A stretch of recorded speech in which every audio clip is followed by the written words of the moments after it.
Gelap, sunyi, napas tersengal. Di dalam gua yang sepi itu, hanya ada suara tetesan air dan detak jantung yang berpacu cepat. Lukas meraba-raba dinding yang lembab, berharap menemukan jalan keluar. Tapi semakin ia bergerak, semakin dalam ia tersesat. Gua ini seperti memiliki nyawa sendiri. Menelannya bulat-bulat dalam kehampaan yang menakutkan. 3 hari tanpa cahaya, tanpa makanan, hanya ditemani ketakutan yang mengikis kewarasannya. Apa yang sebenarnya terjadi? Bagaimana seorang mahasiswa biasa bisa berakhir dalam kegelapan tanpa harapan?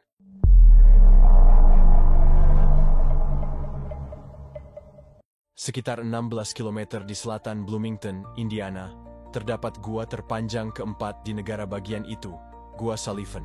Dengan panjang yang telah dipetakan hampir 16,1 km, gua ini bukanlah tempat wisata biasa. Dikelola oleh Karst Conservancy, gua ini hanya dapat dimasuki oleh kelompok yang mendapatkan izin khusus, dan sangat disarankan hanya bagi penjelajah gua berpengalaman karena tingkat kesulitannya yang tinggi. Salah satu bagian paling terkenal dari gua ini disebut backbreaker, sebuah lorong yang begitu sempit, sehingga orang harus merangkak untuk melewatinya. Namun, jangan tertipu. Meskipun ada beberapa bagian sempit, gua ini memiliki ruang-ruang besar, termasuk Colossus Room, sebuah ruangan raksasa dengan tinggi 36,6 meter dan panjang 61 meter. Namun, gua ini menyimpan kisah mengerikan. Pada tahun 2017, seorang mahasiswa berusia 19 tahun bernama Lukas bergabung dengan klub penjelajah gua di Universitas Indiana. Ia adalah seorang petualang pemula, tetapi penuh semangat. Dengan perawakan kurus dan mata berbinar penuh rasa ingin tahu, ia selalu menjadi orang pertama yang menawarkan diri dalam tantangan baru. Kepribadiannya yang periang membuatnya mudah diterima dalam kelompok penjelajah gua, meskipun sebagian besar anggotanya adalah mahasiswa tingkat atas yang lebih berpengalaman. Pada bulan September, klub tersebut mengadakan ekspedisi ke Gua Sullivan. Dengan semangat petualangan, Lukas bergabung bersama 11 anggota lainnya dan seorang staf pembimbing. Mereka tiba di pintu masuk gua sekitar pukul 10.30 pagi. Tak menyadari apa yang akan terjadi, Lukas meninggalkan jaketnya di mobil sebelum memasuki gua.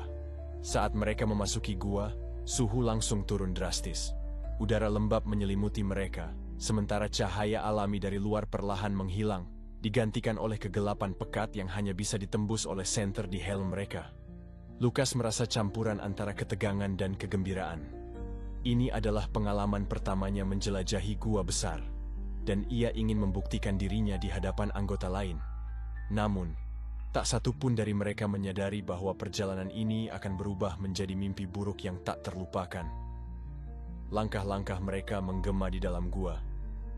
Suara tetesan air jatuh dari stalaktit ke genangan kecil, menciptakan simfoni alami yang mengiringi perjalanan mereka. Dengan hati-hati, mereka melewati lorong-lorong sempit yang hanya bisa dilalui dengan merangkak. Beberapa di antara mereka, termasuk Lukas, merasa dadanya sesak saat bergerak melalui celah-celah sempit yang hampir menelan tubuh mereka. "Hati-hati dengan langkahmu," seru Jake, salah satu anggota senior yang berpengalaman. "Jangan pernah terpisah dari kelompok." Lukas mengangguk, tetapi ada rasa penasaran yang terus menggodanya. Setiap belokan, setiap lorong baru, seakan memanggilnya untuk menjelajah lebih jauh. Namun, ia tetap mengikuti aturan, setidaknya untuk saat ini. Setelah hampir 1 jam berjalan, mereka tiba di sebuah ruangan besar yang disebut Colossus Room. Ruangan ini begitu luas hingga sinar senter mereka pun tidak mampu menjangkau seluruh sudutnya. Stalaktit raksasa menggantung dari langit-langit gua, menciptakan bayangan-bayangan aneh di dinding yang tampak seperti wajah-wajah mengerikan. "Luar biasa," gumam Lukas takjub. Namun, di balik kekaguman itu, perasaan ganjil mulai muncul. Entah mengapa, udara di ruangan ini terasa lebih berat, seolah ada sesuatu yang mengawasi mereka dari dalam kegelapan. Saat mereka tengah mengagumi keindahan Colossus Room, salah satu anggota, Mark, menunjuk ke sebuah lorong sempit di sisi ruangan. Menurut peta, lorong itu seharusnya mengarah ke bagian terdalam gua. "Ada yang mau coba masuk?" tanyanya dengan nada menantang. Beberapa anggota ragu-ragu, tapi Lukas tanpa berpikir panjang mengangkat tangan. "Aku ikut," katanya dengan antusias. Jake, yang bertanggung jawab sebagai pemimpin kelompok, mengerutkan kening. Aku nggak yakin ini ide bagus. Kita harus tetap bersama. Cuma sebentar. Kita bisa lihat apa ada sesuatu yang menarik di dalam, bujuk Lukas. Akhirnya, dengan sedikit enggan, Jake mengizinkan beberapa anggota untuk menjelajah lorong itu. Tetapi dengan syarat mereka tidak boleh terpisah. Lukas memimpin di depan, merangkak melalui celah sempit. Udara semakin dingin, dan kelembapan semakin tinggi. Saat ia maju lebih jauh, ia merasa ada sesuatu yang berubah. Suara langkah teman-temannya semakin jauh. "Hei, kalian masih di belakangku?" tanya Lukas, menoleh. Tidak ada jawaban. Ia menyalakan senter lebih terang, tapi yang terlihat hanyalah lorong sempit yang berkelok-kelok. "Jake, Mark, kalian di mana?" Suaranya mulai dipenuhi kepanikan. "Henning." Lukas mencoba kembali ke jalannya semula, tetapi lorong yang tadi ia lalui seakan berubah bentuk. Tidak ada lagi celah yang bisa ia kenali. Hanya ada dinding batu yang membisu di sekelilingnya. Ia terpisah. Dan yang lebih buruk, ia tidak tahu bagaimana caranya keluar. Panik mulai merayapi tubuh Lukas. Ia menarik napas dalam-dalam, mencoba menenangkan dirinya. "Aku harus tetap tenang, harus mencari jalan keluar," gumamnya. Namun, setiap langkah yang ia ambil hanya membawanya semakin dalam ke dalam kegelapan. Senter di helmnya mulai berkedip, baterainya semakin melemah. Tiba-tiba, dari kejauhan terdengar suara samar, seperti bisikan, atau mungkin hanya suara angin yang bergerak di dalam lorong-lorong sempit ini. Lukas menelan ludah. Apakah aku benar-benar sendirian di sini? Lukas berjalan perlahan, berusaha tidak panik meskipun pikirannya kacau. Setiap langkah terasa seperti memasuki dunia yang lebih dalam, lebih gelap, lebih asing. Senter di helmnya terus berkedip, membuat bayangan di dinding tampak menari-nari seperti sosok yang mengintainya. Tiba-tiba, sesuatu bergerak di sudut matanya. Secepat kilat, Lukas menoleh, menyorotkan cahaya ke arah itu. Tidak ada apa-apa, hanya bebatuan yang tak bergerak. Namun detak jantungnya semakin cepat. "Ini cuma imajinasiku," bisiknya, mencoba menenangkan diri. Lukas memutuskan untuk terus berjalan, berharap menemukan lorong yang familiar. Namun, semakin jauh ia melangkah, semakin asing dinding-dinding gua ini baginya. Tidak ada tanda-tanda bahwa ia pernah melewati tempat ini sebelumnya. Lalu, suara itu datang lagi. Kali ini lebih jelas. Bukan sekadar suara tetesan air atau gema langkahnya sendiri, tapi seperti bisikan. Seseorang atau sesuatu sedang mengucapkan kata-kata yang tidak ia mengerti. Lukas membeku. Napasnya tertahan.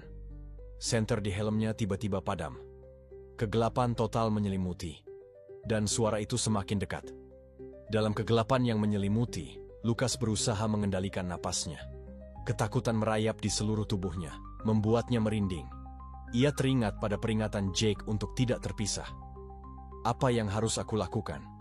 pikirnya, meraba dinding gua yang dingin dan lembab. Dengan cepat, ia berusaha menyalakan ulang senter di helmnya. Begitu cahayanya kembali menyala, ia segera berlari menuju arah yang ia anggap aman. Namun, suara bisikan itu kini berubah menjadi tawa pelan, seolah ada yang mengikuti setiap gerakannya. Mendengar itu, Lukas berhenti. Ia tidak bisa terus melarikan diri tanpa tahu apa yang ada di belakangnya. "Tunjukkan dirimu," teriaknya. Suara terdengar lebih tegas dari yang ia rasakan. Tidak ada jawaban. Namun, bayangan di depannya mulai terlihat. Bayangan itu berbentuk samar, seakan menunggu di ujung lorong. Lukas merasakan ada sesuatu yang menariknya, antara rasa ingin tahu dan ketakutan. Saat ia melangkah lebih dekat, bayangan itu tampak semakin jelas. "Siapa kamu?" tanya Lukas, suaranya bergetar. Bayangan itu tidak menjawab, hanya tersenyum. Senyum yang dingin dan menakutkan. Dalam detik yang sama, Lukas dihadapkan pada pilihan sulit. Kembali dan mencoba menemukan jalan keluar, atau mendekati bayangan misterius yang entah siapa. Keputusan ini bisa berarti hidup atau mati. Dengan keberanian yang tersisa, ia mengambil langkah maju.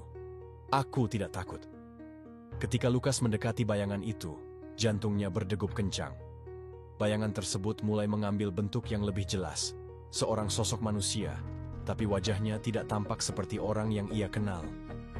Aura misterius yang menyelimuti sosok itu membuat bulu kuduknya berdiri. "Kenapa kamu ada di sini?" tanya Lukas, berusaha untuk tidak menunjukkan rasa takutnya.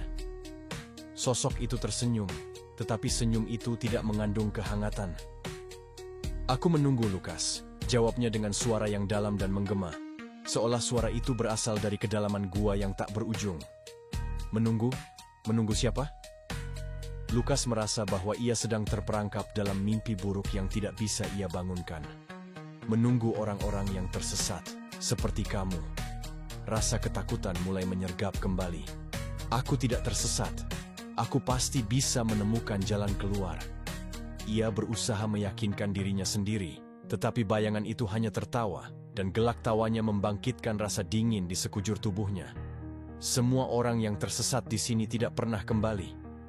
Mendengar kalimat itu, Lukas merasa seolah dinding-dinding gua menekan lebih keras. Ia teringat akan teman-temannya, Jake, Mark, dan anggota lainnya. Apakah mereka sudah menyadari kepergiannya? Apakah mereka sedang mencarinya? "Jangan percaya padanya," bisik suara lain di dalam kepalanya. "Kamu harus pergi." Namun, saat ia berbalik untuk melarikan diri, sosok itu melangkah maju, menghadang jalannya. "Kau tidak bisa pergi. Di sini, semua jalan berujung pada kegelapan." Lukas terpaksa berhenti. Terperangkap antara kegelapan dan bayangan, ia merasakan tekanan yang semakin menguat. Ia harus mengambil keputusan, melawan sosok ini, atau mencoba untuk menemukan jalan lain dalam kegelapan. Dia mengambil napas dalam-dalam dan bersiap untuk melawan. "Aku tidak akan menyerah." Lukas mengumpulkan keberaniannya, menatap tajam sosok misterius yang menghadangnya. Ia tahu bahwa bertahan adalah satu-satunya pilihan. "Jika kau ingin aku pergi, maka kau harus menghadapi aku." Teriaknya, suaranya bergema di lorong gelap. Sosok itu terdiam sejenak, kemudian tersenyum lebar, senyuman yang membuat Lukas merinding. "Kau ingin berjuang? Sangat menarik. Tapi ingat, kau berada di wilayahku sekarang." Dengan seketika, sosok itu bergerak cepat, mengulurkan tangannya. Lukas melangkah mundur, menghindar dari sentuhan yang terasa dingin dan menakutkan. Dalam sekejap, bayangan itu mulai melayang ke arahnya, seolah berusaha menghisap semua cahaya di sekelilingnya. Lukas meraih senter yang nyaris padam, mengarahkan cahaya langsung ke sosok itu.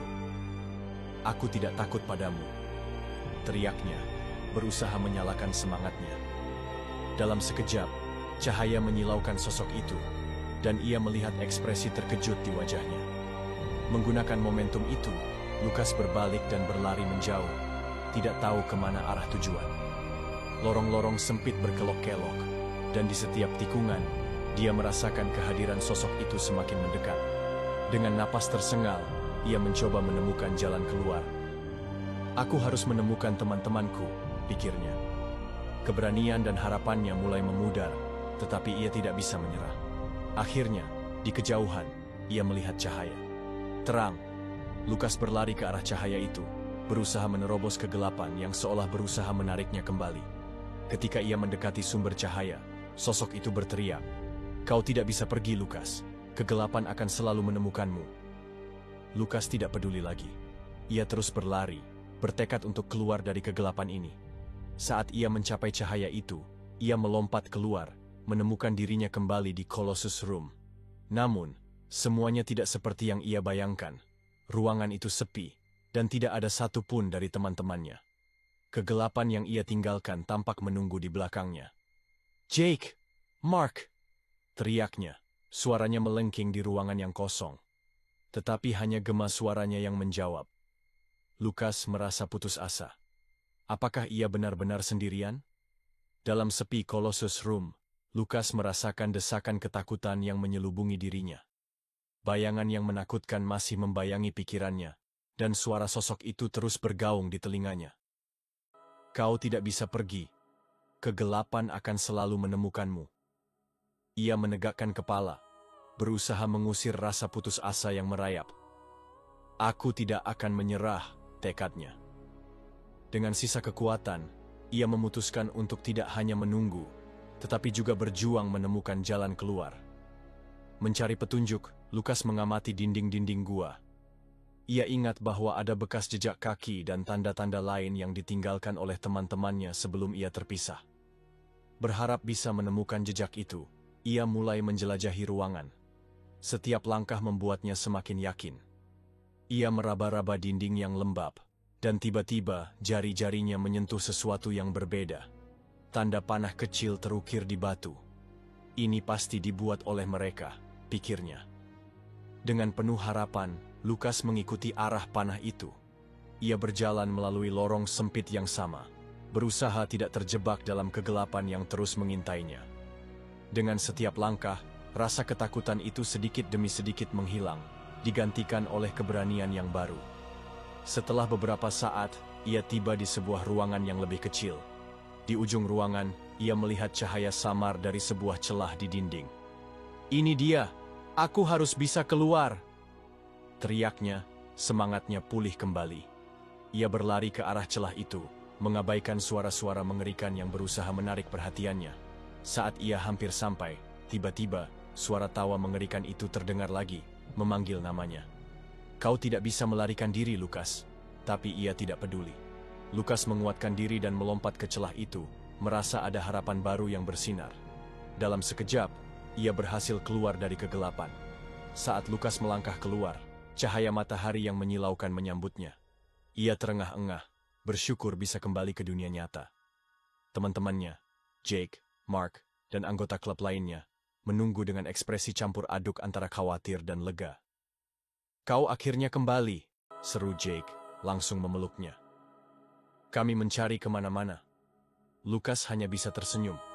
Meskipun jiwanya masih terguncang oleh pengalaman mengerikan di dalam gua, ia merasa bersyukur telah ditemukan. Setelah pertemuan yang emosional itu, mereka semua meninggalkan Gua Sullivan dengan pelajaran berharga. Lukas belajar tentang pentingnya kebersamaan, komunikasi, dan tidak mengabaikan instingnya sendiri. Ketika mereka melangkah keluar dari kegelapan menuju cahaya, Lukas berjanji pada dirinya sendiri untuk tidak pernah lagi mengambil risiko yang tidak perlu. Pengalaman di gua itu akan selalu membekas dalam ingatannya, mengingatkan bahwa kegelapan mungkin mengintai, tetapi dengan keberanian dan dukungan teman-teman, ia bisa menemukan jalannya kembali ke cahaya. Cerita ini mengajarkan kita bahwa dalam kegelapan, harapan tidak pernah sepenuhnya hilang, dan kadang-kadang kita hanya perlu mencari dengan lebih gigih untuk menemukan jalan pulang. Itulah cerita menyeramkan di dalam gua yang sempit. Jika kalian suka dengan cerita seperti ini, silahkan klik tombol like, komen, dan subscribe, dan nyalakan lonceng notifikasinya agar kalian tidak ketinggalan dengan video-video selanjutnya.